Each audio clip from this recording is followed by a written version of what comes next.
রাজশাহী নগরীর ফুটপাত এখন দখলের কবলে, সেই সঙ্গে সড়কে চলছে হরেক রকমের রমরমা ব্যবসা। এতে সৃষ্টি হচ্ছে তীব্র যানজট, চলাচলে চরম ভোগান্তিতে পড়ছেন নগরবাসী। ফুটপাত দখলমুক্ত করতে উচ্ছেদ অভিযানের কথা জানায় প্রশাসন।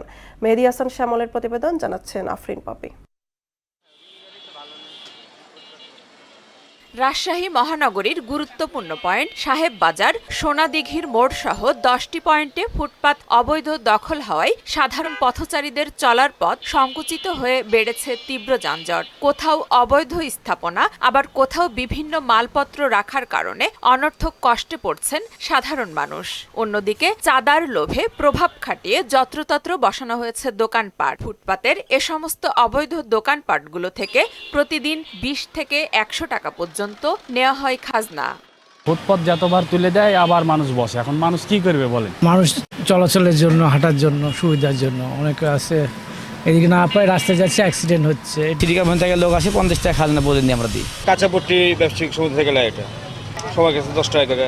এটা কিসের রসিদ এটা আমরা জানি না, শুধু রসিদ দেয় 10 টাকা নিয়ে যায় এতটুকু। গাড়ি রাখি এখানে, তাহলে গার্ডকে আমাদের সেফটির জন্য 50 টাকা করে দিতে হয়। দখলদারিত্বের মাধ্যমে ব্যবসা বাণিজ্য, তারপরে সেখানে চাঁদা উত্তোলন করা হচ্ছে।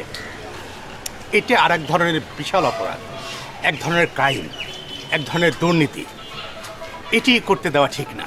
ফুটপাত দখলমুক্ত করতে দায়সারা কথা বলছেন সিটি কর্পোরেশনের এই কর্মকর্তা। প্রথমে অগ্রাধিকার ভিত্তিতে যে কাজগুলো করছি, যে ফুটপাতগুলো আপনার অবৈধভাবে দখল হয়েছে, দোকানপাট ব্যবসা বাণিজ্য করছে, এগুলো তো আমাদের সামনে বারে অভিযান করবো, সেটা পরিকল্পনা আছে আমাদের। অন্যদিকে অবৈধ দখল বন্ধে আইন শৃঙ্খলা রক্ষাকারী বাহিনী কাজ করবে বলে জানায় পুলিশ।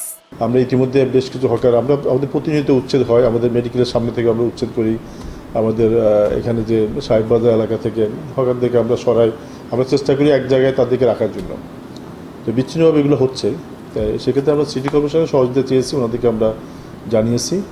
রাজশাহীতে সব সড়কের ফুটপাত অবৈধ দখলমুক্ত করতে প্রশাসন দ্রুত কাজ শুরু করবে আশা রাজশাহীবাসীর। আফরিন পপি, মোহনা সংবাদ।